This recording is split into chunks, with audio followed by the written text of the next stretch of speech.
Hello दोस्तों। H foundation Bhilwara के YouTube channel पे आपका फिर से स्वागत है। हमारा जो ये चैप्टर चल रहा था सेकंड चैप्टर, उसकी कई टॉपिक हमने कवर कर लिए थे। उसके आगे जो भी टॉपिक अब बच रहे हैं वो हम इस वीडियो में कवर करेंगे, ठीक है। तो हमने लगभग क्या कवर कर लिया था एक बार देख लेते हैं। जैसे ये वाले सारे टॉपिक हम कवर कर चुके थे। उसमें भी हमने पीएच स्केल पढ़ लिया था और कुछ महत्वपूर्ण पीएच मान भी पढ़ लिए थे। जैसे कि मुंह का पीएच कितना होता है, या हमारे जो जठर रस है उसका पीएच कितना होता है, ये हमने देखा था इसमें। जैसे और फिर क्या देखा था आपने कि जो पीएच स्केल है उसको उसकी क्या इंपॉर्टेंस है, या पीएच स्केल क्या होता है। तो पीएच स्केल हमने पढ़ा था कि पीएच का मतलब क्या है। पी का मतलब पुषांश, और पुषांश का मतलब क्या होता है शक्ति, और एस का मतलब क्या होता है हाइड्रोजन की सांद्रता। उसी के आधार पर हमने बताया था कि जो पीएच है वो किसको मापता है, वो हाइड्रोजन की सांद्रता को मापता है किसी भी विलयन के अंदर। अगर किसी में भी विलयन के अंदर H प्लस की सांद्रता बढ़ती है तो सिंपल सा है कि उसमें पीएच का मान क्या हो जाएगा, कम हो जाएगा। और अगर H प्लस की सांद्रता घटती है, कम होती जाएगी, तो पीएच का मान क्या होगा, बढ़ेगा।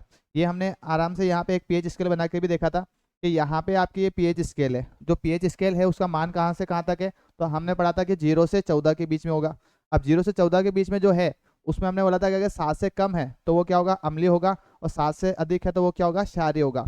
फिर हमने ये भी देखा था कि जैसे जैसे हम इस तरफ लेफ्ट साइड की तरफ जब आते हैं तो H प्लस की सांद्रता तो बढ़ती है, पर पीएच मान में क्या आती है, कमी आती है। कैसे, यहाँ पर 14 है, फिर 7 है, फिर 0 है, मतलब यहाँ पे जब हम आ रहे हैं तो हमारे जो पीएच का मान है वो क्या होता जा रहा है, कम होता जा रहा है। पर H प्लस की सांद्रता क्या होती जा रही है, बढ़ती जा रही है। वैसे ही अगर हम देखें कि जब हम राइट की तरफ बढ़ते हैं या आपके दाएं तरफ बढ़ेंगे, तो दाएं तरफ बढ़ने पे देखो आप कि सारे गुणों में वृद्धि होगी, OH की सांद्रता भी बढ़ेगी, और पीएच के मान में भी क्या होगी, वृद्धि होगी।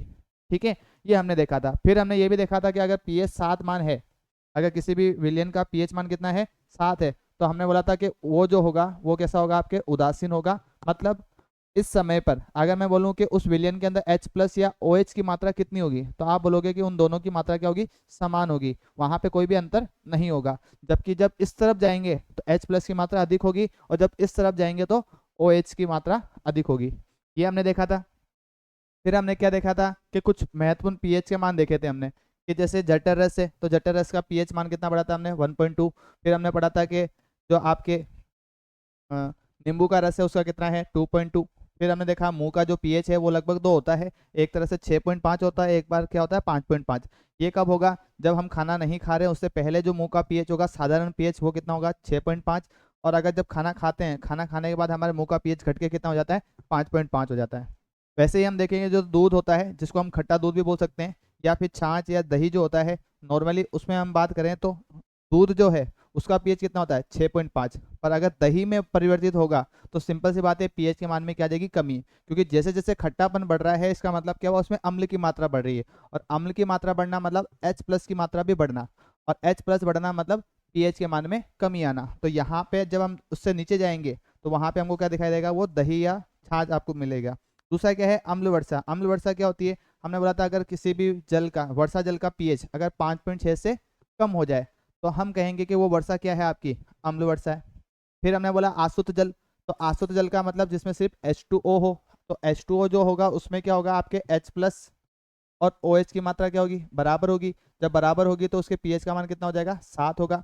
रक्त की बात करें तो रक्त का पीएच कितना बताया था, 7.4 बताया था।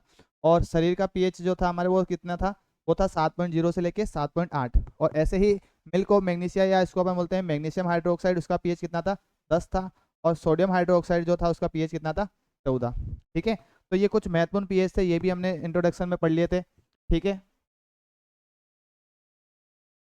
आज हम क्या पढ़ेंगे, आज हम पढ़ेंगे इस वीडियो में लवण के बारे में। ठीक है, तो हमारा जो मुख्यतः चैप्टर का नाम था वो क्या था, अम्ल, क्षार और लवण। और अभी तक हम जो डिस्कस कर रहे थे वो लगभग क्या कर रहे थे, अम्ल या क्षार के बारे में ही ज़्यादा डिस्कस कर रहे थे। हमने लवण को ज़्यादा अभी पढ़ा नहीं है। लवण जो है उनके हम अलग से एक अपने चैप्टर बोल सकते हैं, कि जो आपका चैप्टर है उसका एक अलग से पार्ट है जिसमें हमारे विभिन्न जो लवण है वो हम पढ़ेंगे। जिसमें सबसे पहले अगर अपन बात करेंगे लवण होते क्या हैं, तो सिंपल ध्यान रखना है कि जब भी अम्ल और क्षार की अभिक्रिया कराई जाती है तो उनमें हमको दो उत्पाद मिलते हैं, एक मिलता है लवण और एक क्या मिलता है आपको, जल। तो सिंपल सा है, अम्ल जब क्षार के प्रभाव को नष्ट कर देते हैं तो उससे जो पदार्थ हमको मिलता है वो पदार्थ क्या कहलाता है, आपका लवण कहलाता है। क्या कहलाएगा, लवण। फिर हमने ये भी पढ़ा था कि लवण जो होते हैं वो आपके कैसे हो सकते हैं, लवण कैसे हो सकते हैं। तो आपने देखा था कि लवण जो है वो क्षारीय प्रकृति के हो सकते हैं। लवण जो है अम्लीय प्रकृति के हो सकते हैं, और अम्लीय जो लवण है वो उदासीन प्रकृति के हो सकते हैं। ये तीनों प्रकृति में पाए जा सकते हैं। अम्लीय ये क्षारीय प्रकृति के कब होंगे? जब आप अभिक्रिया करा रहे हो किसकी? प्रबल अम्ल, सॉरी प्रबल क्षार, प्रबल क्षार तथा दुर्बल अम्ल की। तो उस समय जो लवण बनेगा वो कैसा होगा आपके पास? वो होगा क्षारीय प्रवृत्ति का। वैसे ही हम बात करें कि अगर अम्लीय प्रवृत्ति का लवण है तो वहां पे क्या होगा? आपके प्रबल अम्ल होगा, और जो क्षार होगा वो कैसा होगा? दुर्बल क्षार। ठीक है, तो उस परिस्थिति में हमको क्या मिलेगा? अम्लीय बोल सकते हैं अम्लीय लवण मिलेगा। उदासीन कब मिलेगा? जब हमारे पास जो अम्ल है वो भी या तो दोनों प्रबल हो या दोनों क्या हो? दुर्बल। या तो प्रबल अम्ल और प्रबल क्षार हो, ठीक है, या फिर दुर्बल अम्ल और दुर्बल क्षार। तो अगर एक ही प्रकृति के अम्ल या क्षार हैं तो हमको जो लवण मिलेगा वो उदासीन मिलेगा। पर अगर एक भी प्रवृत्ति अलग अलग है जिसमें एक आपके क्या हो? प्रबल हो, तो आपके पास जो लवण होगा वो उसी प्रकृति का हो जाएगा। ठीक है, तो इस तरह के भी हमने लवण पढ़े थे। ठीक है, अब इसमें सबसे पहले हम देखते हैं कि हम जो पढ़ने जा रहे हैं इसमें वो क्या है? आपके साधारण नमक। साधारण नमक की बात करें तो साधारण नमक वही नमक होता है जो नॉर्मली हम खाने में उपयोग करते हैं, बनाने में, जो खाने में स्वाद के लिए डालते हैं हम। ठीक है, तो उसका आपको क्या बताना चाहिए? साधारण नमक मतलब क्या हुआ? कि रासायनिक नाम क्या होगा इसका? तो देखो इसका रासायनिक नाम हो जाएगा sodium, sodium chloride, sodium chloride. अब सोडियम क्लोराइड जो है उसका सूत्र क्या होता है? तो हमको पता है सिंपल सा NaCl। तो NaCl को ही हम क्या बोलते हैं? सोडियम क्लोराइड बोलते हैं, और इसी को हम क्या बोलते हैं? साधारण नमक बोलते हैं। और क्या इसके अन्य नाम है? तो आप एक नाम और याद रखना, इसका जो नाम है वो टेबल सोल्ट भी बोलते हैं इसको, टेबल सोल्ट। अब टेबल सोल्ट क्यों बोलते हैं? क्योंकि ज़्यादातर जब हम खाना खाते हैं या टेबल्स पे जो नमक के रूप में जो पदार्थ पड़ा होता है वो क्या पड़ा होता है? आपके NaCl ही पड़ा होता है। बाकी नमक का हम इतना उपयोग नहीं करते हैं, पर हम NaCl का सबसे ज़्यादा उपयोग करते हैं, इसलिए वहाँ पे हमने इसको एक नाम और दे रखा है, टेबल सोल्ट। ठीक है, अब बात करें कि भाई ये मिलता कैसे? अगर मुझे ये नमक चाहिए तो हमको कहाँ से ऐसी विधि होगी जिससे हम ये नमक को प्राप्त कर सकते हैं? तो आप देखोगे सबसे पहले हमारे पास जो बनाने की विधि है वो है कि भाई जो भी आपका लवणीय जल है, मतलब इसको हम बोल सकते हैं जो आपका सी वाटर है या सोल्टी वाटर है। सोल्टी वाटर का मतलब जिसके अंदर कोई भी खारापन हो। ठीक है, उस अम्ल उस जल को लें, उस जल को क्या करें? उबालें। उसको क्या करें? उबाल कर। जैसे आपने समुद्र का पानी इकट्ठा किया और समुद्र के पानी को इकट्ठा करके एक जगह साइड में कहीं इकट्ठा कर लिया या क्यारियों में इकट्ठा कर लिया। उस समुद्र के पानी में हमको पता है कि बहुत सारे क्या होते हैं? लवण होते हैं। पर जब आप उनको क्यारियों में इकट्ठा करोगे अलग अलग, जैसे आपने यहाँ पे एक क्यारी बना दी, यहाँ पे एक क्यारी बना दी, तो जब समुद्र का जल आगे बहकर आएगा, ठीक है, तो वो जल यहाँ पे आके इकट्ठा हो जाएगा। ठीक है, जब वो जल यहाँ पे आके इकट्ठा होगा तो आप क्या करोगे? यहाँ से एक अवरोध लगा दोगे जिससे और पानी यहाँ पे अब ना आए। इसको जब हम सूरज की रोशनी में ऐसे ही खुला छोड़ देंगे तो जो सनलाइट जब इस पे पड़ेगी, हम मान लेते हैं कि यहाँ से क्या पड़ने लगी? सनलाइट। तो सनलाइट पड़ने से क्या होगा कि इसके अंदर जो वाटर है, पानी है, वो धीरे धीरे क्या हो जाएगा? वाष्पीकृत होगा। क्या हो जाएगा? वाष्पीकृत। और जब ये वाष्पीकृत होगा तो वाष्पीकृत होने के साथ साथ जो पानी है वो तो उड़ता जाएगा या वो तो वाष्पीकृत होता जाएगा, पर जो आपके लवण है, लवण, वो वाष्पीकृत नहीं होंगे, क्योंकि उनको वाष्पीकृत होने के लिए जो तापमान चाहिए वो सूरज की रोशनी उसमें काफ़ी नहीं होगी। तो उसके लिए जो तापमान चाहिए वो काफ़ी अधिक है, और सूरज की रोशनी में जो जल है वो तो वाष्पीकृत हो जाता है, पर जो लवण है वो वाष्पीकृत नहीं हो पाता। अब जब ये लवण वाष्पीकृत नहीं हो पाता तो जहाँ पर आपने पानी भरा था वहाँ पे अंतिम जगह में आपको क्या मिलेगा? फिर वहाँ पे आपको लवण मिलेगा। फिर उस नमक को वहां से निकाल कर आप फैक्ट्री या कहीं पे भी लेके आकर उसको क्या कर सकते हो? प्योरीफाई कर सकते हो, उसको शुद्ध कर सकते हो, और फिर बाद में उसको पैक करके हम नॉर्मली बाजारों में बेच देते हैं, और जहां से हम आराम से नमक को प्राप्त कर लेते हैं। तो पहला आपके पास जो तरीका है वो यही है कि जो लवण जल है या लवणीय जल है, जिसमें आपका समुद्र का पानी हो सकता है, कोई ऐसी झील हो जिसका पानी खारा हो वो हो सकता है। जैसे हम बात करें राजस्थान में, तो राजस्थान में हमारे जयपुर और अजमेर पे एक बॉर्डर पे एक झील पाई जाती है जिसका नाम है आपकी सांबर झील। तो सांबर झील को का जो पानी है वो भी हम कहाँ उपयोग करते हैं, उसमें भी हम उसका भी उपयोग हम लवण को प्राप्त करने के लिए करते हैं या सादा नमक को प्राप्त करने के लिए करते हैं। ठीक है, तो जो भी जल सोल्टी हो या जो भी आपके लवणीय हो, उस जल का उपयोग हम क्या कर सकते हैं, नॉर्मली नमक को प्राप्त करने में कर सकते हैं। ठीक है, दूसरा क्या तरीका है, दूसरा तरीका यह है कि हम प्रयोगशाला में बना सकते हैं इसको। प्रयोगशाला में कैसे बनाएंगे, प्रयोगशाला में तो आपके पास सिंपल सा मेथड है कि आपने लिया अम्ल और फिर आपने ले लिया क्षार। आपको पता है कि जब अम्ल और क्षार अभिक्रिया करेंगे तो पहला जो प्रोडक्ट बनेगा वो बनेगा लवण। कैसे, Na जो है वो किसके साथ जाएगा, Cl के साथ। तो क्या बन जाएगा यहाँ पे NaCl, ये आपको नमक मिल गया। और क्या मिला आपके पास, OH और H मिलके क्या बना देंगे, H2O। ठीक है, जब ये H2O बनेगा तो वाटर जो है या जो पानी है वो तो क्या हो जाएगा, वाष्पीकृत हो जाएगा। पर जो आपके पास ये बचेगा ये किस रूप में बचेगा, ठोस अवस्था में बचेगा। और यही क्या है, हमारा साधारण नमक है। ठीक है, पर इस विधि से जो नमक हम प्राप्त करेंगे वो काफ़ी महंगा होगा, हमारा काफ़ी खर्चीला भी होगा। क्योंकि उसके लिए हमें क्या पड़े, हमेशा आवश्यकता पड़ेगी, एक तो अम्ल की आवश्यकता होगी और हमेशा एक किसकी आवश्यकता होगी, क्षार की आवश्यकता होगी। और इससे मिलने वाले नमक की क्वांटिटी भी शायद बहुत कम हो, तो इससे हमको जो एक्चुअल में नमक की मात्रा चाहिए थी, क्वांटिटी चाहिए थी, वो नहीं मिल पाएगी।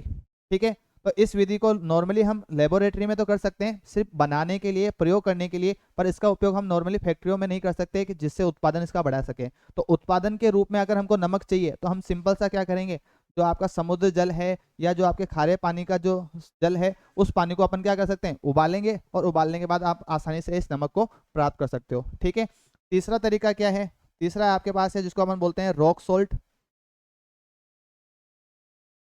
रॉक सोल्ट, या फिर आप इसको बोल सकते हो खनिज, खनिज नमक या लवण। ठीक है, तो होता क्या है कि जैसे मान लो कि कहीं पे एक झील है और झील का जो पानी है वो नॉर्मली कैसा है, खारा है। अब बहुत समय के बाद क्या होता है, वो पानी मान लो वाष्पीकृत हो गया, और वाष्पीकृत होने से जो पानी है वो तो क्या चला गया बादलों में, या आप बोल सकते हो वाष्पीकृत हो गया, पर जो नमक है वो वहीं तली में बैठा रह जाएगा। अब समय के साथ क्या होगा, उसमें मिट्टी वगैरह जमती जाएगी, और जब मिट्टी जमती जाएगी तो एक टाइम के बाद क्या होगा, जो लवण है वो नीचे की ओर जाता जाएगा, और दबाव बढ़ने से वो आपके ठोस अवस्था में बदल जाएगा। वो जो ठोस अवस्था है वो या तो पर्वत का रूप ले लेगा, या फिर हम बोल सकते हैं कोई चट्टान के रूप में वो अंदर ही के अंदर ही व्यवस्थित हो जाएगा।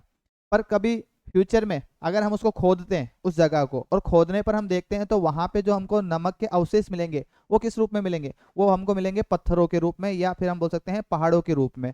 अब जब उस पहाड़ों के रूप में हम पत्थर के नमक को वहां से निकल के बाहर लेके आ रहे हैं, तो उस नमक को हमने क्या नाम दे दिया, रॉक सोल्ट। क्योंकि रॉक का मतलब क्या हो गया, आपके पर्वत हो गए, और सोल्ट उसी की फॉर्म में वहां पे मिल रहा है आपको, तो आपने जो लवण प्राप्त किया, नमक प्राप्त किया, उस नमक को आपने क्या बोल दिया, रॉक सोल्ट कह दिया। समझ में आएगा यहाँ तक। तो रॉक सोल्ट जो है वो हमको कहाँ मिलेगा, वो हमको खनिजों के रूप में या खोदने पर ही हमको मिलेगा। तो मुख्यतः ये वाला जो नमक होगा वो इन सब नमक से क्या होगा, महंगा होगा। क्यों, क्योंकि इसको खोद कर निकालने में हमारा जो खर्चा है वो बढ़ जाता है। बाकी सबसे साधारण जो तरीका है वो एक ही है कि आप समुद्र या जो खारा पानी है उसको उबाल लो, और उबालने के बाद जो नमक बचेगा वो उसको आप आसानी से प्योरीफाई करके प्राप्त कर सकते हो। तो ये तरीके हैं हमको मतलब नमक को प्राप्त करने के। ठीक है, अब देखो कि भाई हमने पढ़ लिया कि भाई क्या क्या किस तरीके से इसको हम प्राप्त कर सकते हैं। अब है इसके उपयोग। तो नमक का अगर हम उपयोग की बात करें कि इसका उपयोग कहाँ कहाँ करते हैं, तो आने वाली जो अपने टॉपिक्स हैं, जिसमें जैसे अभी आपके पहला टॉपिक कौन सा है, साधारण नमक। आने वाले जो टॉपिक है जिसमें हमारे पास होगा कास्टिक सोडा NaOH। तो NaOH को जब बनाना होगा तो NaOH को बनाने के लिए हमको नमक की आवश्यकता होती है, नमक के पानी की आवश्यकता होती है। तो नमक का पानी कहाँ से मिलेगा, जब हमको नमक होगा तो नमक इसको बनाने में काम आ रहा है। तो NaOH के बनाने के लिए ये किसकी तरह काम कर रहा है, आपके रॉ मटेरियल की तरह काम कर रहा है, कच्चे माल के रूप में काम कर रहा है।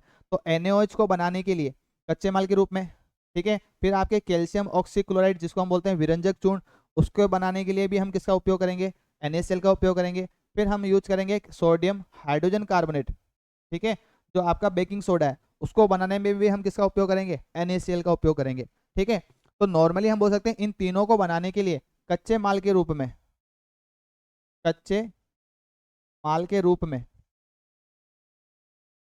कच्चे माल के रूप में किसका उपयोग करते हैं हम, NaCl का। किसका उपयोग करते हैं, NaCl का उपयोग करते हैं। ठीक है, अब आगे बात करें और क्या उपयोग हो सकता है इसका, तो सिंपल सा है, भोजन में तो सबसे ज़्यादा उपयोग तो हम यही करते हैं। तो भोजन में स्वाद के लिए या भोजन को स्वादिष्ट बनाने के लिए हम किसका उपयोग करते हैं, हम NaCl का उपयोग करते हैं। तो भोजन में स्वादिष्ट, या इसको क्या बोल सकते हैं,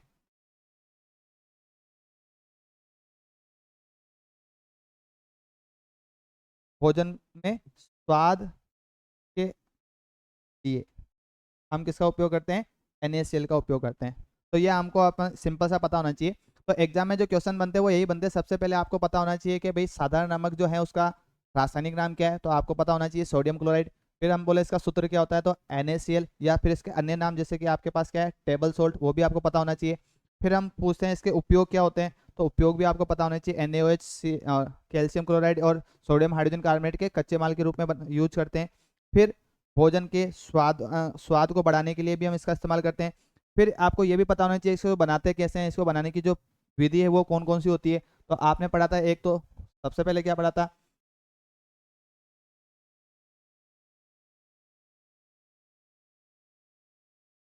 ठीक है, इसमें आपने पढ़ा था सबसे पहले, एक तो पढ़ा था हमने इसमें सबसे पहले कि समुद्र जल को, समुद्र या फिर क्या, जो आपका सोल्टी वाटर है ना, सोल्टी वाटर बोल सकते हैं, या इसको हम बोल सकते हैं लवणीय जल। इन दोनों जल को या जो भी आपके खारे पानी है इसको क्या करें, आप उबाल लें, उबाल कर, तो इनको जो उबाल कर हम आसानी से नमक को प्राप्त कर सकते हैं। तो पहला मेथड ये पढ़ा था। दूसरा पढ़ा था प्रयोगशाला वाले विधि पढ़ी थी मैंने। और तीसरा क्या मेथड था आपके पास, रॉक सोल्ट के रूप में या खनिज लवण के रूप में आप इसको प्राप्त कर सकते हो। ठीक है, अब दूसरा आपके पास है कास्टिक सोडा। ठीक है, कास्टिक सोडा अगर देखा जाए तो काफ़ी इंपॉर्टेंट टॉपिक है और इससे क्वेश्चन हमेशा बनता है, तो ये भी आपको अच्छे से ध्यान होना चाहिए। तो कास्टिक सोडा का अगर सूत्र की बात करें तो इसका सूत्र होता है NaOH, सोडियम हाइड्रोक्साइड। तो इसका जो रासायनिक नाम होगा वो क्या होगा, sodium, sodium hydro, hydro oxide. तो इसका क्या नाम हो जाएगा, सोडियम हाइड्रो ऑक्साइड। पहले नंबर उपयोग पढ़ने से पहले हम इसके पढ़ लेते हैं कि इसको बनाते कैसे हैं, इसको कौन सी प्रोसेस से इसको बनाया जाता है। तो आपको एक मेथड याद रखना है जिसको हम बोलते हैं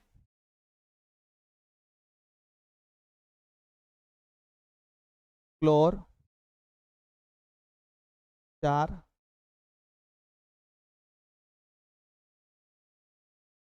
क्लोर चार प्रक्रिया। तो पहले नंबर आपको ये ध्यान होना चाहिए कि जो NaOH को प्राप्त करने की विधि है वो कौन सी होती है आपके पास, तो आप बोलोगे कि क्लोर चार प्रक्रिया होती है। होती क्या है इसमें, तो सबसे पहले क्या करते हैं हम, आप लेते हो NaCl जो है उसको जल के अंदर घोल के एक नमक का घोल प्राप्त करते हैं। और फिर जब इस नमक के घोल को प्राप्त करते हैं और फिर इसके अंदर जब हम विद्युत धारा को प्रवाहित करते हैं, किसको प्रवाहित करेंगे, विद्युत धारा को, विद्युत धारा। तो जब विद्युत धारा आप इसमें प्रवाहित करोगे तो आपको यहाँ पे तीन तरह के उत्पाद मिलेंगे। सबसे पहले आपको मिलेगा NaOH, एक आपको मिलेगा H2 या हाइड्रोजन गैस, एक आपको प्रोडक्ट मिलेगा उत्पाद के रूप में क्लोरीन गैस। मतलब हमको यहाँ पे मुख्यतः तीन उत्पाद मिलते हैं। एक तो मिलता है आपको NaOH जो हमारा मुख्य उत्पाद है जिसको हम बोलना चाह रहे हैं, जो हम बनाना चाह रहे हैं, कास्टिक सोडा। एक आपके पास है हाइड्रोजन गैस और एक आपके पास है क्लोरीन गैस।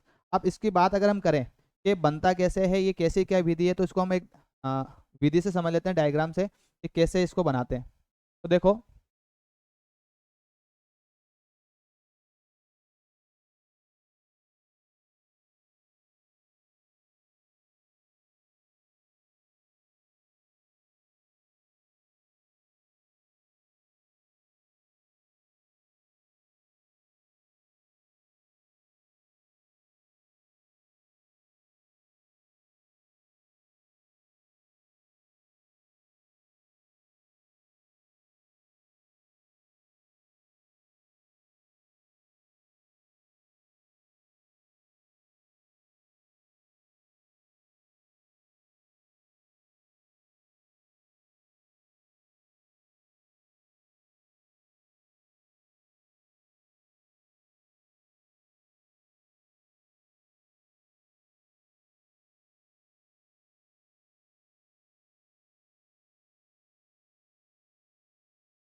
ठीक है।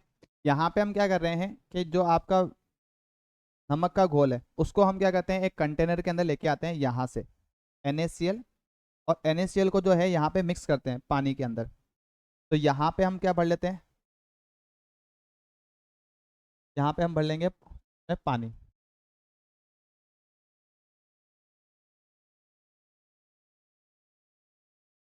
या आपके यहाँ पे अपन ने क्या भर लिया, पानी। पानी भरने के बाद हम क्या करेंगे,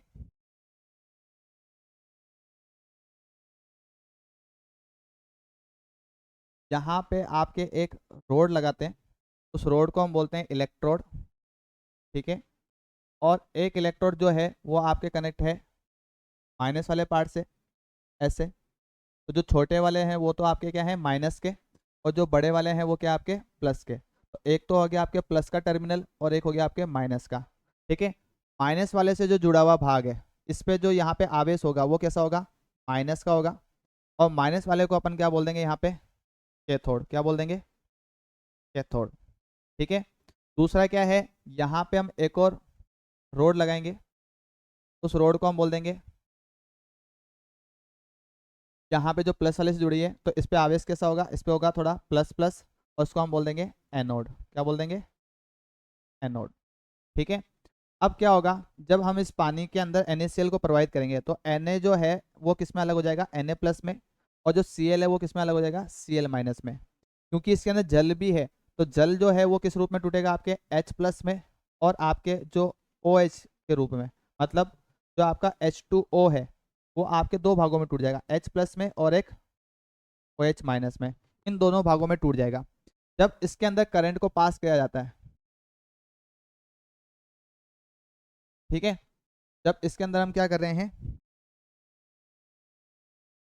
करंट को पास करेंगे, तो आप देखोगे कि यहाँ पे क्या होगा कि जो प्लस वाला भाग है उस प्लस वाले भाग पे कौन जाना चाहेगा, तो आप देखोगे जो प्लस वाले भाग पर है वो माइनस वाली जो दोनों चीजें हैं वो जाने की कोशिश करेगी। ठीक है।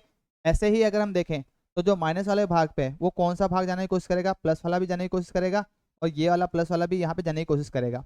अब अगर देखें कि इनमें से पहले कौन पहुंचेगा, तो अक्सर ये देखा जाता है कि जो छोटे आकार के परमाणु होते हैं, जैसे हाइड्रोजन और सोडियम की बात करें, तो हाइड्रोजन और सोडियम में जो छोटा आकार है वो किसका आपके पास, हाइड्रोजन का है। क्योंकि ये छोटा आकार है तो ये आसानी से क्या होगा, सोडियम से पहले यहाँ पे पहुंच जाएगा।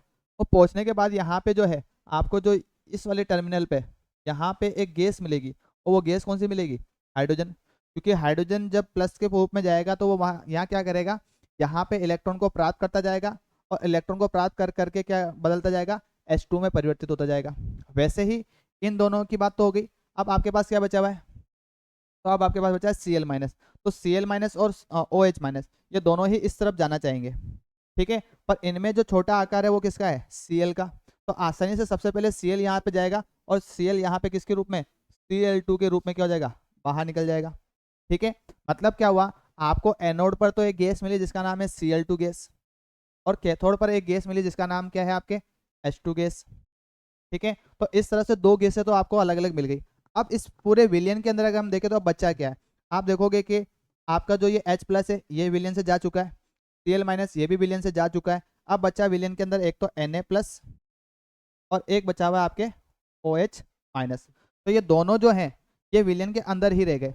तो मतलब यहाँ पे ये दोनों मिलके क्या बनाएंगे, NaOH, और यहाँ पे आपको क्या मिल जाएगा फिर, NaOH। तो इसको हम NaOH को यहाँ से बाहर निकालते जाएंगे, और वापस से यहाँ पे नमक का जो घोल है उसको अपन क्या करते जाएंगे, इसमें डालते जाएंगे, और ये विधि ऐसे चलती रहेगी। अब पूरी अभिक्रिया में अगर हम देखें कि जो आपकी अभिक्रिया थी उसमें हमने क्या किया था, NaCl लिया, और उसमें क्या लिया, जल लिया। दोनों को मिक्स करने पर हम इसमें करंट को प्रोवाइड किया तो हमको क्या क्या मिला था, NaOH मिला, एक क्या मिला आपको, हाइड्रोजन गैस मिली, और एक आपको क्या मिली, क्लोरीन गैस। तो आप देखो कि इसके अंदर एक तो मिल रहा है आपको क्लोरीन, और एक आपको मिल रहा है ये NaOH। NaOH को हम क्या बोल सकते हैं, चार, और इसको क्या बोल सकते हैं, क्लोरीन। तो एक्चुअल में जो क्लोरीन है इसी को हम अगर साथ में देखें तो ये क्या हुई, क्लोर क्षार अभिक्रिया। क्योंकि इसमें दोनों चीजें आपको मिल रही है मुख्यतः, तो आपने इसको क्या बोल दिया कि ये क्लोर क्षार प्रक्रिया है। ठीक है। मतलब जो हमने विधि लिखी थी पीछे कि हम इसको कौन सी विधि से प्राप्त कर सकते हैं, वो कौन सी प्रक्रिया थी आपके पास, तो वो कौन सी प्रक्रिया लिखी थी हमने, क्लोर क्षार प्रक्रिया। मतलब क्लोर का मतलब तो हो गया क्लोरीन मिलेगा, और क्षार का मतलब क्या मिलेगा आपको, NaOH मिलेगा। इसलिए इस विधि को हम क्या बोलते हैं, क्लोर क्षार प्रक्रिया बोलते हैं। ठीक है। तो इसको तो हम आसानी से यहाँ पे प्राप्त कर सकते हैं। अब क्या है, इसके उपयोग की बात करें कि NaOH या जो क्लोरीन गैस है या आपके हाइड्रोजन गैस है, इसका उपयोग कहाँ कर सकते हैं हम? तो उपयोग की बात करते हैं सबसे पहले। तो सबसे पहले हम उपयोग की बात करें तो सबसे पहले हाइड्रोजन की बात कर लेते हैं कि हाइड्रोजन का क्या उपयोग है, क्योंकि हमारे पास यहाँ पे 3 प्रोडक्ट मिल रहे थे, 3 उत्पाद मिल रहे थे। एक हाइड्रोजन गैस मिल रहा था, एक क्लोरीन गैस मिल रही थी और एक आपको क्या मिल रही थी, आपको मिल रही थी NaOH। तो हम तीनों के उपयोग पढ़ेंगे। तो हाइड्रोजन गैस का क्या क्या उपयोग है? तो हाइड्रोजन गैस जो है इसका उपयोग हम करते हैं ईंधन के रूप में। किसके रूप में करते हैं? ईंधन के रूप में। तो जो रॉकेट वगैरह जो भी आप देखोगे, जो रॉकेट साइंस होती है, तो रॉकेट के अंदर जो फ्यूल भरा जाता है वो एक्चुअल में कौन सा भरा जाता है? तो वो भरा जाता है हाइड्रोजन गैस का। किस में भरा जाता है? हाइड्रोजन गैस का। अब दूसरा कहाँ यूज करते हैं? तो इसका उपयोग हम अमोनिया बनाने में भी करते हैं। किस में उपयोग करेंगे? अमोनिया को प्राप्त करने में। अब अमोनिया क्या होता है? तो जैसे हम बात करेंगे नाइट्रोजन और हाइड्रोजन की जब अभिक्रिया कराते हैं, ठीक है, तो यहाँ पे हमको क्या मिल जाती है? NH3। ये जो NH3 इसी को हम क्या बोलते हैं? अमोनिया बोलते हैं। अब इस अमोनिया को अगर हमको बनाना है तो हमको मुख्यतः हाइड्रोजन तो चाहिए ही चाहिए। अगर ये नहीं होगी हमारे पास तो हम अमोनिया को नहीं बना पाएंगे। तो क्योंकि इसकी आवश्यकता हम किस में उपयोग कर रहे हैं? अमोनिया बनाने में। इसलिए हम क्या कह रहे हैं इसको कि भाई अमोनिया बनाने में भी आपका किसका उपयोग होता है? हाइड्रोजन का उपयोग होता है। ठीक है, फिर हम बात करते हैं इसका उपयोग और कहाँ कर सकते हैं। तो एक याद रखना आप, इसका अपचायक के रूप में उपयोग कर सकते हैं। ठीक है, अपचायक का मतलब क्या होता है? हमने पढ़ा था जो भी किसी का अपचयन कर दे, ऐसा पदार्थ जो किसी का अपचयन कर दे उसका उपयोग, तो उसको हम क्या बोलते हैं? अपचायक। तो अपचायक के रूप में भी हम हाइड्रोजन का उपयोग कर सकते हैं। ठीक है, पहला उपयोग समझ में आ गया आपको। फिर आता है आपके दूसरा, जिसका है क्लोरीन का उपयोग। ठीक है, तो क्लोरीन का उपयोग जो है, क्लोरीन एक तरह से देखा जाए तो क्लोरीन एक जहरीली गैस है, या फिर हम बोल सकते हैं ये जीवाणु को नष्ट कर सकती है। तो इसका उपयोग हम कहाँ कहाँ करते हैं? सबसे पहले अगर हम बात करें तो जो आपका जल है, जल है, जल को जीवाणु मुक्त करना है, जीवाणु मुक्त। तो जीवाणु मुक्त करने के लिए हम किसका उपयोग करते हैं? Cl2 गैस का उपयोग करते हैं। ठीक है, और कहाँ उपयोग कर सकते हैं? तो हम इसका उपयोग विरंजन में भी कर सकते हैं। इसमें उपयोग कर सकते हैं विरंजन में, मतलब हमको कहीं पे किसी का रंग वगैरह उड़ाना हो किसी भाग का, तो वहां पर भी हम किसका उपयोग कर सकते हैं? क्लोरीन का उपयोग कर सकते हैं। ठीक है, तो ये दो उपयोग आपको इसके याद रखने हैं, दो इसके याद रख लेना लगभग और दो इसके। अब आगे क्या है, मुख्यतः अगर हम देखें कि हमको NaOH के उपयोग पता होने चाहिए। इसके उपयोग NaOH। तो NaOH के उपयोग क्या क्या हो सकते हैं जो देख लो। सबसे पहले अगर बात करें इसका उपयोग हम कहाँ करते हैं, तो इसका उपयोग करते हैं